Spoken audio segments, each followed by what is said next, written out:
नमस्कार साथियों, मैं अतुल भारत और आज हम पीजीटी पॉलिटिकल साइंस का जो आने वाला एग्ज़ाम है, जो DSSB के अंदर आने वाला एग्ज़ाम है पीजीटी पॉलिटिकल साइंस, और आने वाले जो टीजीटी पीजीटी के जो एग्ज़ाम होने वाले हैं उत्तर प्रदेश के अंदर या बाकी राज्यों में, उसके आज हम क्वेश्चन आंसर प्रैक्टिस सेट लेके आए हैं और आज हम यहीं पे इसको सॉल्व करेंगे और हम चेक करेंगे कि हम को कितना आता है और हमें और कितना सीखना है। तो जो ये क्वेश्चन है ये बहुत ही अच्छे क्वेश्चंस हैं जो आपको पता लगेंगे कि इसी टाइप के क्वेश्चंस आपको आपके आने वाले एग्जाम में देखने को मिलेंगे। तो आपके सामने ऑप्शंस आएंगे, हम एक्सप्लेनेशन भी देंगे इस क्वेश्चन के साथ साथ में कि आपको कुछ चीज़ें पता भी रहें, और हम इसको बिना समय व्यर्थ करे शुरू करते हैं। अगर आपने चैनल को सब्सक्राइब नहीं किया ज़रूर कर लीजिएगा ताकि आप हमसे जुड़े हुए आने वाले जो क्वेश्चन आंसर प्रैक्टिस सेट होंगे उसको आप कर सकें। तो जो आपके सामने ऐसे MCQ है, आपको पता है कि जो आने वाला जो पेपर है DSSB का, उसमें 300 क्वेश्चन आएंगे। ये मैं DSSB के बारे में बता रहा हूँ आपको। पीजीटी तो पीजीटी में 300 क्वेश्चन आने, जिसमें से 200 जो क्वेश्चन है 200 जो क्वेश्चन होंगे वह आपको आपके सब्जेक्ट से मिलेंगे, जिसके अंदर जो UGC नेट का सिलेबस है कहीं ना कहीं पीजीटी पॉलिटिकल साइंस इसको कवर करता है। तो हम बिना समय व्यर्थ करे शुरू करते हैं कि आर्थिक व्यक्तिवाद के समर्थक थे। तो प्रश्न है हमारे सामने कि आर्थिक व्यक्तिवाद के समर्थक कौन थे। तो ऑप्शन है एडम स्मिथ तथा रिकार्डो, ग्रीन तथा लास्की, बेंथम तथा मिल, प्लेटो तथा अरस्तु। तो आर्थिक व्यक्तिवाद के जो समर्थक थे वह मैं आपको बता देता हूं, वह बेंथम और मिल, ये हमारा राइट आंसर है। आप लोग इसको लिख सकते हैं वीडियो को पॉज करके, अगर फास्ट लगे धीमे करके, और आप 360p पे वीडियो को देखिएगा तो आपको ज़्यादा अच्छी क्वालिटी में नज़र आएगी वीडियो। ठीक है, तो आप लोग इसके क्वेश्चन आंसर को आप लिख भी सकते हैं। बहुत इंपॉर्टेंट है कि आर्थिक व्यक्तिवाद के जो समर्थक थे वह आपको याद रखना है बेंथम और मिल थे। ठीक है, आपको आगे चलते हैं हम नेक्स्ट क्वेश्चन पे। अधिकतम लोगों का अधिकतम सुख लक्ष्य था। अधिकतम लोगों का अधिकतम सुख लक्ष्य था, तो ये कौन मानते हैं? तो जो उपयोगितावादी लोग हैं, ठीक है, उपयोगितावादी जो लोग हैं वह इसको मानते हैं। ऑप्शन आपके सामने था समाजवादी, साम्यवादी और लोकतंत्रवादी। थोड़ा सा ना हमें अपनी सेंस भी लगानी है। तो आप देखेंगे कि अधिकतम लोगों का अधिकतम जो सुख है, आपको खुद थोड़ा लगेगा भैया कि ऐसा कुछ लग रहा है कि इसमें उपयोग की बात हो रही है। ठीक है, तो उपयोगितावादी जो विचारक हैं, जो समर्थक हैं, वह इसको मानते हैं। हमारे सामने तीसरा क्वेश्चन है, उनमें से कौन सी घटना असमानता के खिलाफ एक प्रतिक्रिया थी? हमारे विश्व के इतिहास में बहुत महत्वपूर्ण है, और आप जब जब भी समानता को पढ़ेंगे ना, जब जब भी आप समानता को पढ़ेंगे आपका उत्तर आपको यही मिलेगा। तो आपके सामने 4 ऑप्शन है, गोरखपूर्ण क्रांति, फ्रांसीसी क्रांति, अमेरिकन स्वतंत्रता का संग्राम और भारतीय स्वतंत्रता आंदोलन। तो आपको पता ही है भारतीय स्वतंत्रता आंदोलन में तो जो हम लोगों के ऊपर एक तरीके से भारत विदेशियों का जो उन्होंने उपनिवेश हमें बना रखा था और अंग्रेजों ने इतने साल तक यहाँ पे राज किया, तो उसका एक आक्रोश था। लेकिन जो इम्पोर्टेंट चीज़ है वो ये है कि फ्रांसीसी क्रांति जो है वह असमानता के खिलाफ एक प्रतिक्रिया थी। बहुत इंपॉर्टेंट है। लुई सोल्वे के समय में, आपको पता है कि लुई सोल्वे के समय में ये फ्रांस के अंदर हुई। ठीक है, और एक बहुत ही बड़े स्तर पे ये घटना घटित हुई थी। ठीक है, तो ये आपको याद रखना है। आगे हम चलते हैं। ये जब जब भी आएगा ना समानता वाला, तो आपको याद रखना है कि ये फ्रांसीसी क्रांति से रिलेटेड है। ये किसने कहा कि political library without economics liberty is a myth? मतलब आप ये समझ सकते हैं कि पॉलिटिकल जो एक तरीके से लिबर्टी है, ये यहाँ पे टी है, यहाँ पे गलत ये हो गया। लिबर्टी मतलब आपको पता है कि स्वतंत्रता। ठीक है, तो राजनीतिक जो स्वतंत्रता है वह एक मिथ है, मतलब सिर्फ एक भ्रम है, किसके बिना? इकोनॉमिक लिबर्टी के बिना। ठीक है, तो ये किसका मानना था? आपके सामने ऑप्शन है, ऑप्शन ए अरस्तु, option B Green TH Green, C Mill JS Mill, और डी लास्की। ठीक है, तो आपके सामने ये ऑप्शन है और इसका जो सही उत्तर है वह है ऑप्शन बी। जो ग्रीन है, जो टीएच ग्रीन है, वह मानते हैं, उन्होंने कहा कि political liberty is a without economic liberty is a myth. मतलब political liberty is a myth without economic liberty. आप ऐसे भी आपके सामने आ सकता है कोटेशन की भाई पॉलिटिकल जो लिबर्टी है एक मिथ है, किसके बिना, तो इकोनॉमिक लिबर्टी के बिना, आर्थिक स्वतंत्रता के बिना राजनीतिक स्वतंत्रता सिर्फ एक मिथ है। आगे चलते हैं हम। कौन सी बातें असमानता के अंतर्गत नहीं आती है? देखिए इसमें पूछा गया है, आपको एक चीज और याद रखना है कि यहाँ पे ना आपको नहीं पे बहुत जोर देना है। क्वेश्चन सबसे ज्यादा गड़बड़ यही होते हैं, हम यहाँ समझ नहीं पाते हैं कि पूछा क्या गया है। अभी देखिए पहले तो पूछा गया समानता, असमानता नहीं समानता है। अब समानता के अंतर्गत नहीं आती है। ठीक है, तो अभी आप देखो ऑप्शन है आपके सामने कि विशिष्ट सुविधाओं की अनुपस्थिति, मतलब विशेषाधिकार की अनुपस्थिति। अब मैं आपको बताता हूं, विशेषाधिकार की अनुपस्थिति ये तो समानता के अंतर्गत ही आती है ना। विशेषाधिकार समाप्त हो जाता है, अनुपस्थित मतलब एब्सेंट होना, है ना, जो नहीं हो क्रॉस। तो हमें यहाँ पे बात करनी है कि जो समानता के अंतर्गत यहाँ पे नहीं है, विशिष्ट सुविधाओं की उपस्थिति। ठीक है, तो आपका उत्तर यही हो जाता है, नीचे जाने की हमें जरूरत नहीं है कि विशिष्ट सुविधा हमेशा रखना। विशेषाधिकार ये बार बार आएगा आपको पॉलिटी के अंदर, आप जिस एग्जाम में जाओगे कि भैया समानता का अर्थ क्या है, तो विशेषाधिकारों का समाप्ति जो है वह समानता है। लेकिन हमें पूछा क्या समानता के अंतर्गत नहीं आता है, तो भैया समानता के अंतर्गत क्या नहीं आता है, समानता के अंतर्गत विशेषाधिकारों की उपस्थिति नहीं आती। सभी के लिए पूर्ण अवसर ये समानता के अंतर्गत आता है, आपको पता है। और जीवन को अर्थपूर्ण बनाने के लिए चीजों पर सभी की पहुंच, ये भी समानता के अंतर्गत ही आता है। तो हमारा ऑप्शन यहाँ पे बी राइट हो जाएगा। छठे क्वेश्चन पे हम चलते हैं, हमने 5 कर लिया है। देखिए अगर आपको वीडियो अच्छी लग रही है तो चैनल को सब्सक्राइब जरूर कर दीजिएगा और दोस्तों को जरूर पहुंचाइएगा। बड़ी मेहनत करने के बाद सब लोग पढ़ते हैं, पहुंचते हैं कोई चीज़, और ये देखिए बहुत एक अच्छी चीज़ है, हम साथ में सामूहिक प्रैक्टिस कर रहे हैं और ये ना काफ़ी हेल्पफुल होगा। ये आपके लिए, हम सबके लिए, जो लोग इस टाइम प्रैक्टिस कर रहे हैं उनके लिए बहुत हेल्पफुल होगा। अगर आप थोड़े थोड़े डेली क्वेश्चन भी करेंगे तो आपको बहुत फायदेमंद होगा। ठीक है, देखिए इनमें से कौन सा कथन सत्य है, इनमें से कौन सा कथन सत्य है? प्रश्न क्रमांक हमारा 6 है।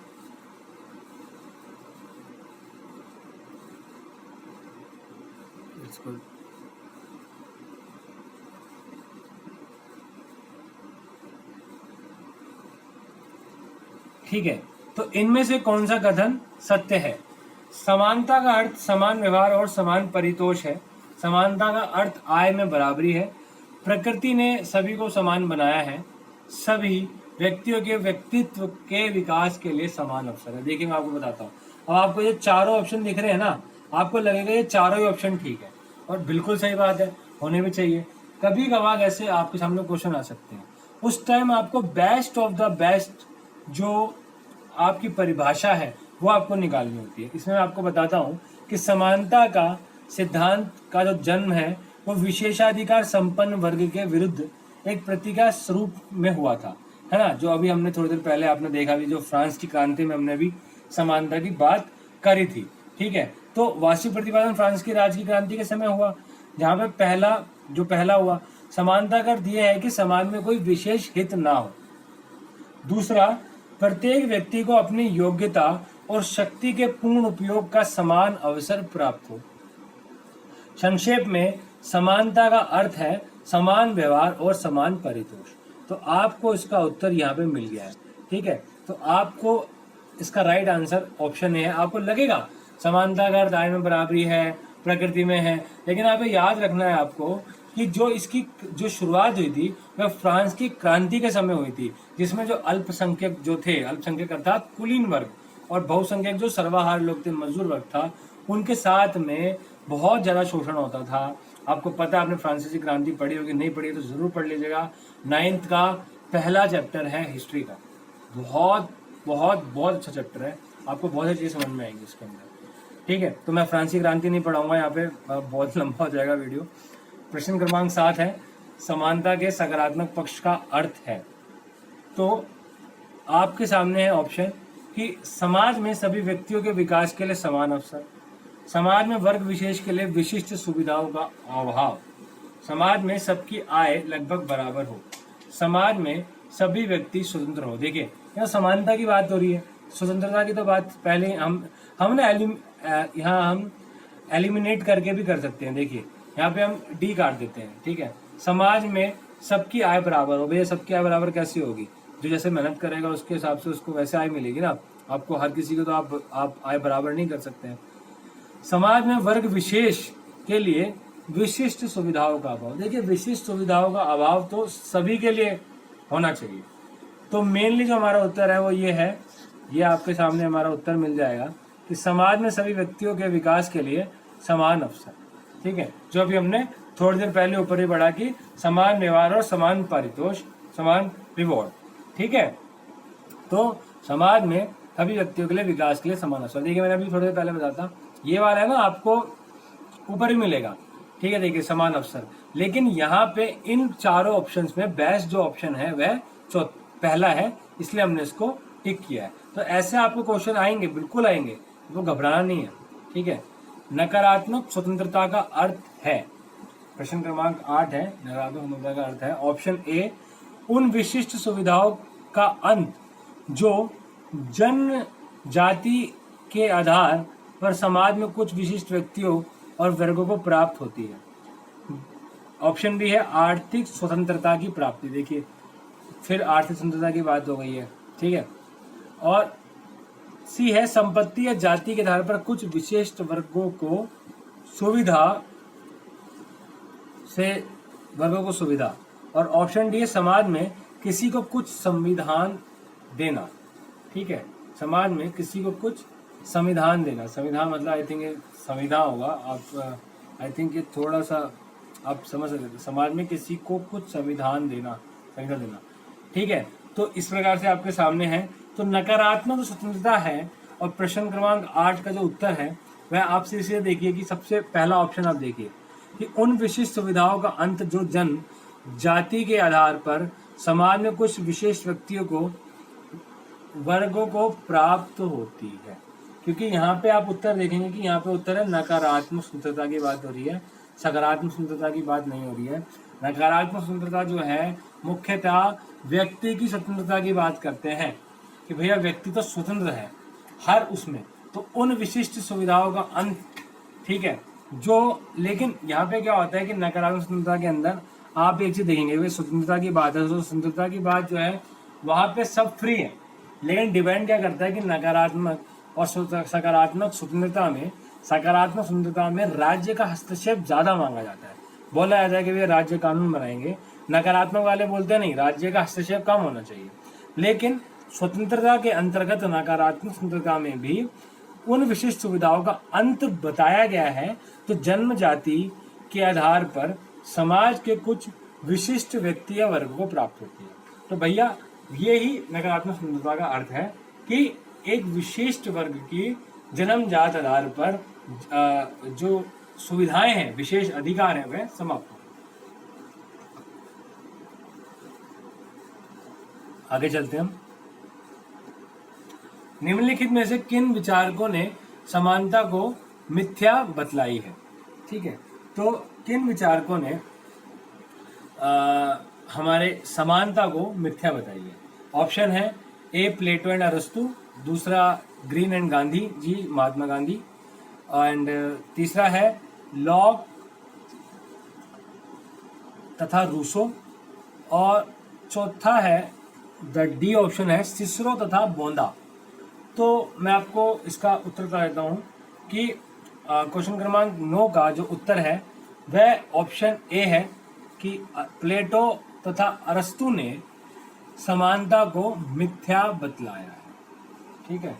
तो आपको ये याद रखना, देखिए इनका ना मुख्यतः राज्य और शासन पे बहुत जबरदस्त पकड़ है प्लेटो और अरस्तु की, आपको याद रखना है, ठीक है। समानता के हम आगे पढ़ रहे हैं, प्रति जो भी हैं विचारक आगे आएंगे, और भी चीज़ें हैं। अगर आपने चैनल पे नहीं अगर आप नए हैं तो आप पीछे की वीडियोस देखेगा, आपको हेल्प होगी, बाकी वीडियोस देखेगा आपको बहुत हेल्प होगी। लेकिन ठीक है, तो क्वेश्चन क्रमांक 9 का उत्तर है समानता को मिथ्या बताई है प्लेटो और अरस्तु ने। ठीक है, किसने बताई है? प्लेटो और अरस्तु ने। और आपको पता है कि SPA, आप SPA से याद रख सकते हैं। SPA का मतलब सुकरात, प्लेटो और अरस्तु। ठीक है, और अरस्तु के बाद ही कौन आता है? मैकियावेली आता है, SPAM। ठीक है, आप ऐसे भी आ सकते हैं।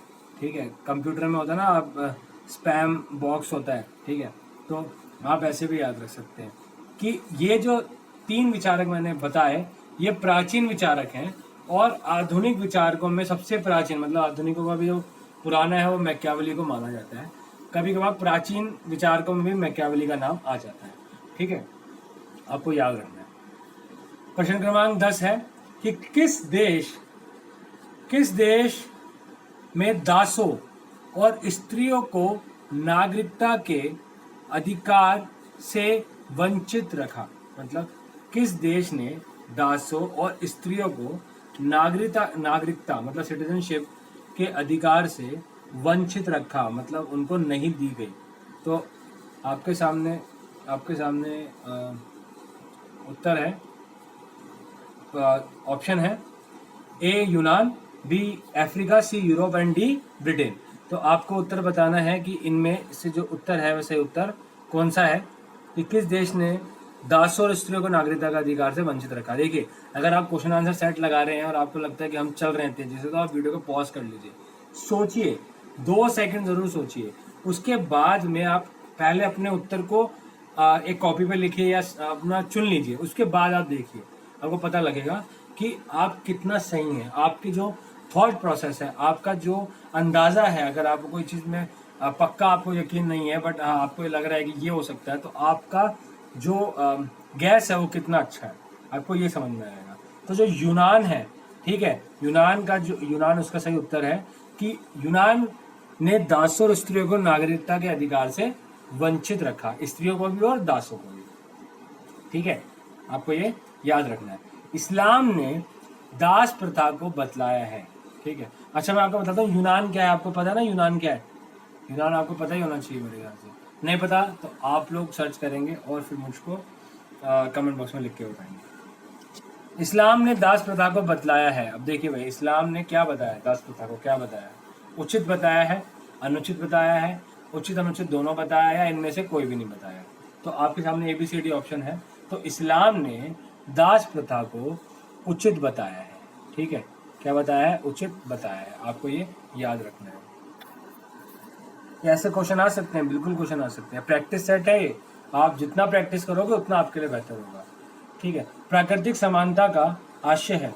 तो ऑप्शन ए, सभी मनुष्यों की प्रकृति एक जैसी है, सभी मनुष्यों की क्षमता बराबर है, प्रकृति ने सभी मनुष्यों को समान बनाया है, व्यक्ति की प्रकृति में समानता अवस्थित है।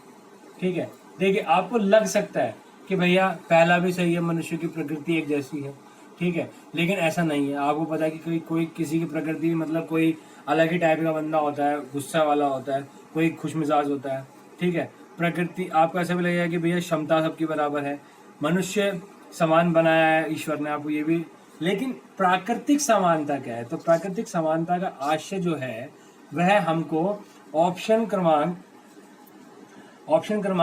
C में मिलता है। ठीक है, ऑप्शन क्रमांक C में मिलता है।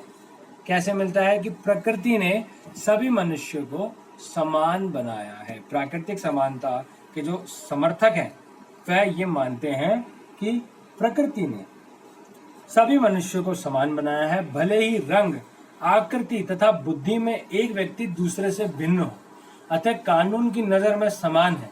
समाज में फैली असमानता मानव रचित है, प्रकृति किसी के साथ भेदभाव नहीं रखती है। तो आपको ये याद रखना है कि प्रकृति ने मनुष्य को एक जैसा बनाया। सबको देखो, सबके पास 2 हाथ है, 2 टांग है, ठीक है, 2 आंखें हैं। किसी को भगवान ने 3 हाथ तो दिए नहीं या 4 हाथ तो दिए नहीं, तो सबको एक समान बनाया है। ठीक है, क्षमता सबकी हो सकती है, वही ऊपर नीचे हो सकती है, लेकिन बनाया सबको एक जैसा है। फिर वो वातावरण के हिसाब से उनकी क्षमताएं, उनके अंदर बुद्धिमत्ता, वो सब आगे पीछे होती रहती है। ठीक है, लेकिन बनाया प्रकृति ने सबको एक जैसा है। ये प्राकृतिक समानता का आशय। निम्नलिखित में से कौन सा कथन सत्य है? क्वेश्चन क्रमांक 13 है। पूर्ण समानता असंभव है, ऑप्शन ए। ऑप्शन बी, पूर्ण समानता केवल लोकतंत्र में संभव है। सी, पूर्ण समानता प्रत्यक्ष लोकतंत्र में संभव है। और डी, पूर्ण समानता विकसित राज्यों में संभव है। तो इनमें से कौन सा कथन सत्य है? आपके हिसाब से आपको कौन सा सही लगता है, आप ये बताइए।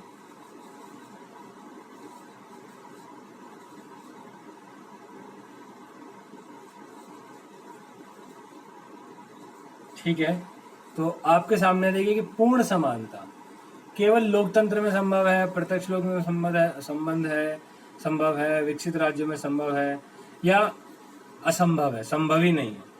ठीक है, तो इसका जो उत्तर है मैं आपको बता देता हूँ कि समानता कभी कभी गलत, समानता का जो अर्थ है ना वो कभी कभी गलत लगाया जाता है।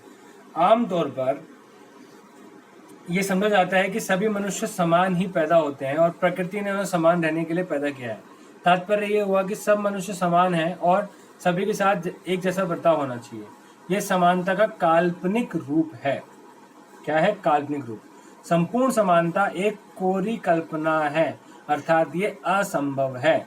स्वयं प्रकृति ने ही मनुष्य में असमानता ला दी है। पूर्ण समानता असंभव है। ठीक है, देखिए मैं नहीं बोलने वाला, ये जो हमारा पॉलिटिकल साइंस के अंदर जो विचार है ये बोलता है कि पूर्ण समानता जो है वह असंभव है। ठीक है, संभव है ही नहीं। ठीक है, कोरी कल्पना है ये।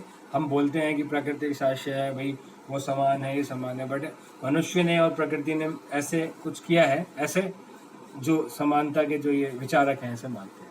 ठीक है, मेरे ऊपर मत आप वो करना, ये ऐसा ही माना जाता है। और देखिए हमें वही पढ़ना है जो हमारी किताबों के अंदर हैं, जो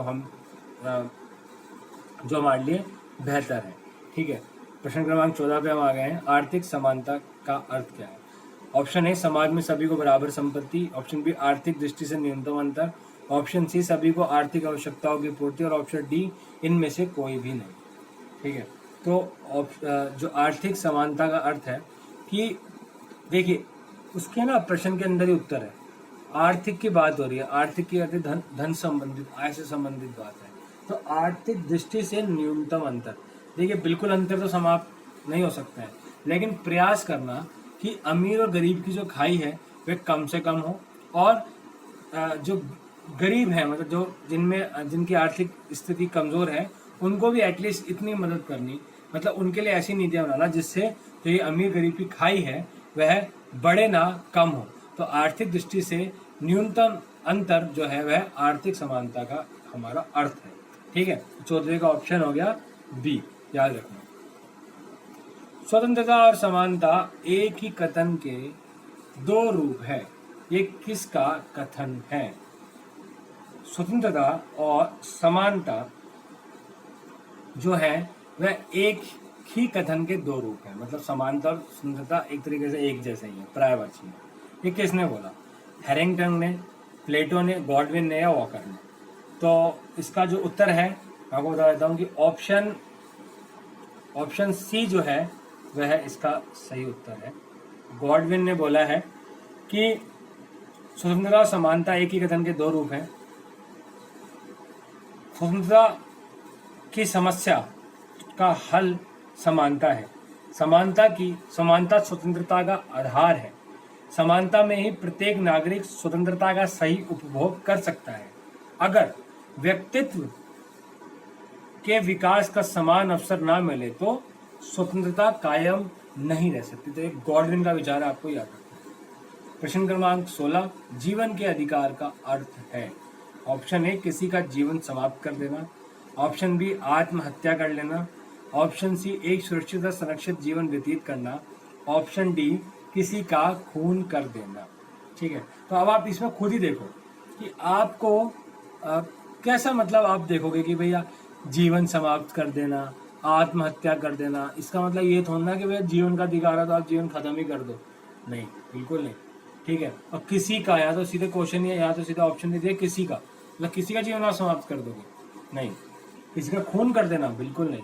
तो सुरक्षित जीवन व्यतीत करना, संरक्षित जीवन व्यतीत करना, ये हमारा सही उत्तर है। ठीक है, आपने प्राण व दैहिक स्वतंत्रता की बात देखी होगी अनुच्छेद 21 के अंदर, ठीक है। आर्टिकल 21 हमारा मौलिक अधिकार है स्वतंत्रता के अंतर्गत, जिसमें आपने ये पढ़ा होगा जीवन जीने के अधिकार के बारे में, प्राण और दैहिक स्वतंत्रता के बारे में, ठीक है।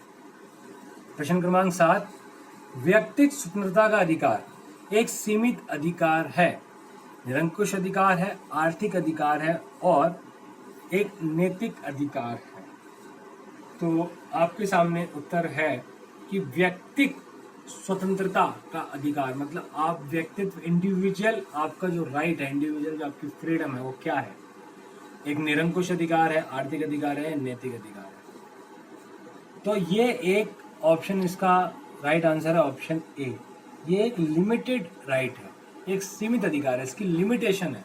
निरंकुश अधिकार नहीं है कि भैया आप डिक्टेटर बन रहे हो या आपके पास आर्थिक ही अधिकार होगा, जितना मन चाहे आप वो कर रहे हो। नहीं, व्यक्ति स्वतंत्रता है आपके पास, ये एक सीमित अधिकार है। आपने बोला मेरी स्वतंत्रता है, मैं तो राष्ट्रपति भवन के अंदर जाऊंगा, नहीं, आप नहीं जा सकते, ठीक है। आप नहीं जा सकते जब तक आपको बुलाया नहीं जाएगा, ठीक है। या आप कहीं, आप जैसे कहीं आप कोई मेला लग रहा है मतलब, या कोई जगह है, ऐसी जगह है जहाँ पे टिकट लेके आना, लाइक सिनेमा में जाना है, आपने बोला मेरे तो व्यक्ति की स्वतंत्रता है, मैं तो अंदर जाऊंगा।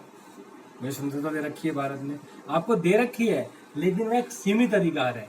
आपको टिकट लेनी पड़ेगी, फिर जाना पड़ेगा, ठीक है। तो वहां पे जो कंडीशन है, रूल्स है, उसको आपको याद रखना है। 18, वैधानिक अधिकार विश्वास करता है विधिक या कानूनी अधिकार, ठीक है। वैधानिक अधिकार आपको याद रखना है। प्राकृतिक अधिकारों का निर्माण करती है, राज्य अधिकारों का निर्माण करता है, ईश्वर अधिकारों का निर्माण नहीं करता, कोई भी अधिकारों का निर्माण नहीं करता है। तो भैया आपको सीधी सी बात है, विधि कौन बनाता है, कानून कौन बनाता है, ठीक है। तो कानून जो है वह आपको पता है राज्य बनाता है, तो राज्य ही अधिकारों का निर्माण करता है। ऑप्शन बी हमारा सही हो जाएगा। प्रश्न क्रमांक 19, नागरिक अधिकारों का उपयोग कौन करते हैं। नागरिक अधिकारों का उपयोग कौन करते हैं। भाई सीधी सी बात है, आपको कुछ समझ में आना चाहिए कि भारत का या किसी भी देश का जो नागरिक होगा वही नागरिक अधिकारों का उपयोग करेगा। तो हमें कोई और कुछ देखने की आवश्यकता नहीं, लेकिन आप पढ़ सकते हैं कि केवल नागरिक, केवल विदेशी नागरिक और विदेशी दोनों, या इनमें से कोई भी नहीं। तो भारत का या किसी देश का जो नागरिक हो, केवल नागरिकों को नागरिक अधिकारों का उपयोग करने की स्वतंत्रता होती है, ठीक है, उन्हीं को दिए जाते हैं। समाज कल्याण सिद्धांत किसको महत्व देता है। समाज कल्याण सिद्धांत किसको महत्व देता है। अब बताओ भैया, आप बताओ किसको महत्व देगा। केवल व्यक्ति को देगा, केवल समाज को देगा, दोनों में से किसी को नहीं देगा, या दोनों को देगा। बताओ 20वें का उत्तर, ठीक है। तो मैं आपको बता देता हूं कि जो 20वें का जो उत्तर है वह ऑप्शन डी है, व्यक्तिक और सामाजिक कल्याण दोनों को देगा, ठीक है।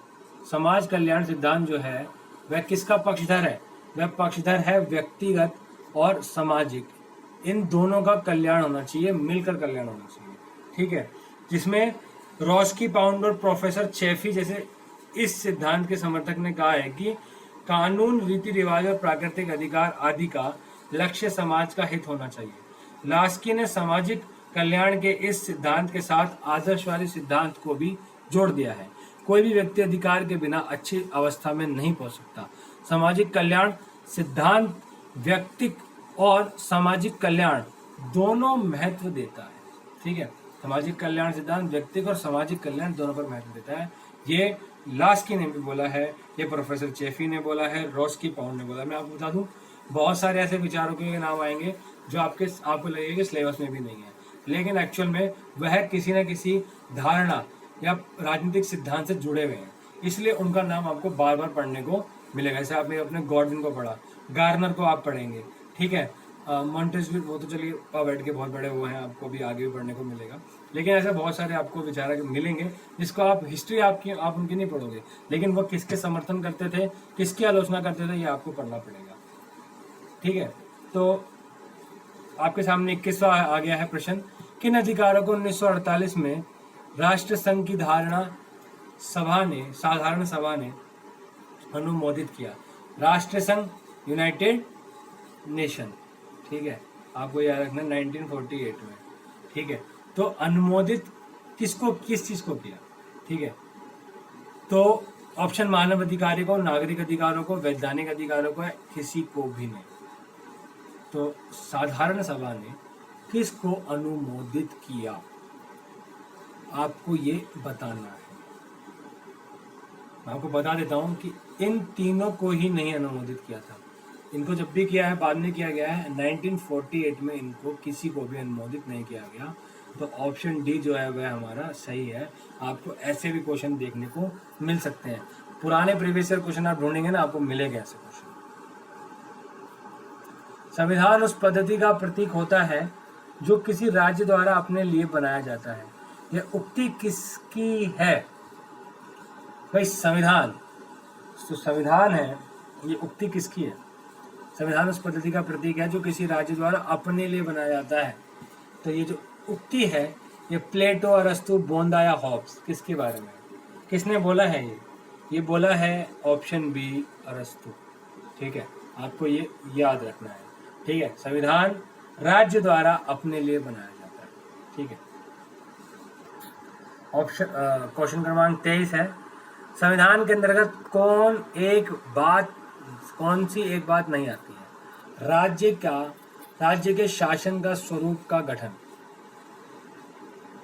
सरकार के विभिन्न अंगों का गठन, सरकार के विभिन्न अंगों में पारस्परिक संबंध, उद्देश्यों की प्राप्ति के साधन।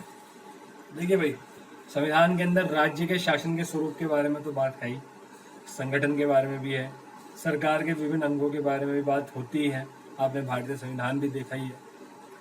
सरकार के विभिन्न अंगों में पारस्परिक संबंध कि भैया कौन जो है किसको रिपोर्ट देगा, ठीक है, कौन किसके प्रति उत्तरदायी होगा, ठीक है, और कार्यपालिका विधायिका के प्रति उत्तरदायी होगी, तो पारस्परिक संबंध के बारे में भी बात है।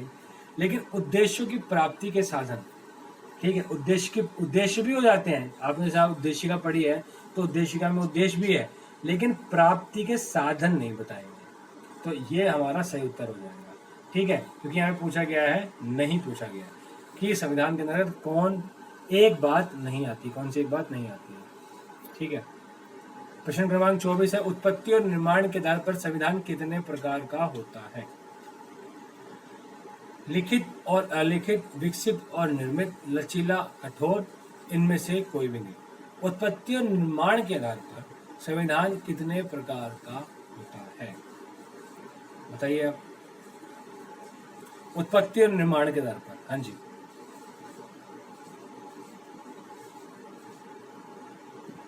देखिए उत्पत्ति और निर्माण के आधार पर, जैसे अभी आपको बताया, हमने कहीं से या तो कहीं से खुद बना लिया, निर्मित कर दिया, या किसी का संविधान लेके उसको विकसित कर दिया। तो उत्पत्ति और निर्माण, मुझे पता है बहुत सारे लोगों ने लिखित और लचीला कठोर लिख दिया होगा, दोनों गलत है। क्योंकि यहाँ पूछा गया है कि उत्पत्ति और निर्माण के आधार पर, जो वो विकसित और निर्मित के आधार पर है। ठीक है, तो आपको विकसित संविधान और निर्मित संविधान आपको देखने को मिलेगा, दो प्रकार। चलिए 25वां क्वेश्चन, निम्नलिखित संविधान, लिखित संविधान जो रिटर्न है, अनम्य या कठोर होता है, लचीला होता है, दोनों होता है, दोनों में से कोई नहीं होता है। अब देखो भाई, आप अपने भारत का संविधान देखो, भारत के संविधान को बोलते हैं कि भारत का संविधान कठोर और लचीला दोनों है ना, और भारत का संविधान लिखित भी है। तो आपको उत्तर यही मिल जाएगा। ठीक है, कि ऑप्शन सी जो है वह इसका सही उत्तर है, भारत का संविधान या लिखित संविधान, क्योंकि भारत का संविधान भी लिखित है, तो लिखित वह कठोर भी हो सकता है और लचीला भी होता है।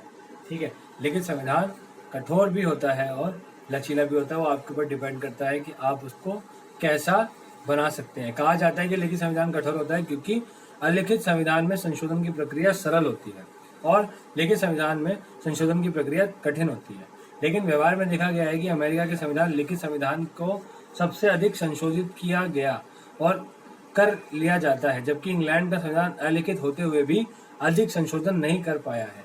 निष्कर्षतः लिखित संविधान लचीला और कठोर दोनों ही होता है। ठीक है, आगे चलते हैं हम। चलिए 2-3 क्वेश्चन रह गए, निपटा देते हैं। 26वां, परिवर्तनशील संविधान का सर्वश्रेष्ठ उदाहरण है अमेरिका का, भारत का, ब्रिटेन का और दक्षिण अफ्रीका का। आपके सामने ऑप्शन है, 26वें का उत्तर आप बताइए कि परिवर्तनशील संविधान का सर्वश्रेष्ठ उदाहरण है। अभी हमने थोड़ी देर पहले पढ़ा।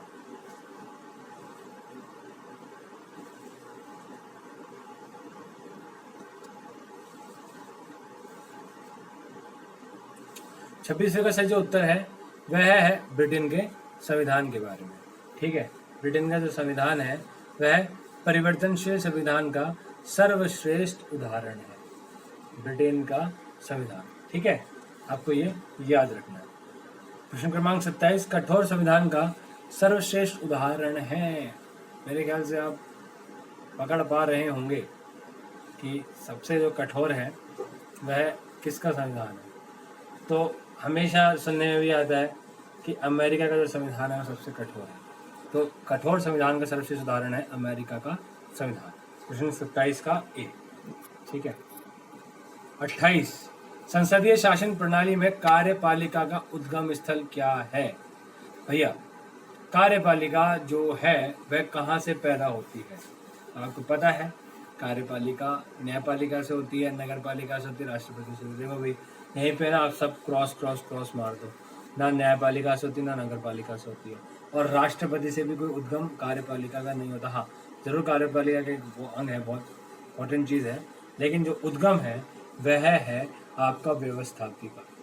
ठीक है, व्यवस्थापिका जो है इसका सही उत्तर है। आप विधायिका भी आप याद रख सकते हैं कि कार्यपालिका का उद्गम स्थल जो है वह व्यवस्थापिका है। यहाँ पे हमारे 28 क्वेश्चन हो चुके हैं और हमारा जो सेट है वो कंप्लीट हो गया है। नेक्स्ट जो क्वेश्चन होंगे, हम बाकी जो ऐसे 30-35 क्वेश्चन हम हर वीडियो में लेके आएंगे और आपके लिए हेल्पफुल होगा, डेफिनेटली आपके लिए हेल्पफुल होगा। मैं आशा करता हूँ कि आपको ये वीडियो आपके लिए काफ़ी वर्थफुल होगी, काफ़ी आपको अच्छा लगा होगा, और आप चैनल को सब्सक्राइब करेंगे और आने वाले जो नेक्स्ट जो हमारे क्वेश्चन प्रीवियस ईयर के या जो हमारे क्वेश्चन आंसर सेट होंगे, प्रैक्टिस सेट होंगे, आप उसको हमारे साथ में करेंगे और ये आपको हेल्प करेगा। जो भी पॉलिटिकल साइंस से रिलेटेड क्वेश्चन पेपर्स हैं, आने वाले क्वेश्चंस हैं, एग्जाम्स हैं, उसमें आपको हेल्प होगी, ये पक्का आपको हेल्प होगी और आपके अंदर कॉन्फिडेंस लेवल बढ़ेगा। तो आप इस वीडियो को आराम से देखिएगा। नेक्स्ट वीडियो में जल्दी मिलेंगे, ऐसी क्वेश्चन आंसर सेट लेके आएंगे और डिफरेंट टॉपिक्स पे वीडियो भी लेके आएंगे। जो आपको चाहिए होगा वो आप मुझे ज़रूर बताइएगा, और तब तक के लिए घर पे रहिए, स्वस्थ रहिए और जल्दी मिलेंगे। जय हिंद, जय भारत।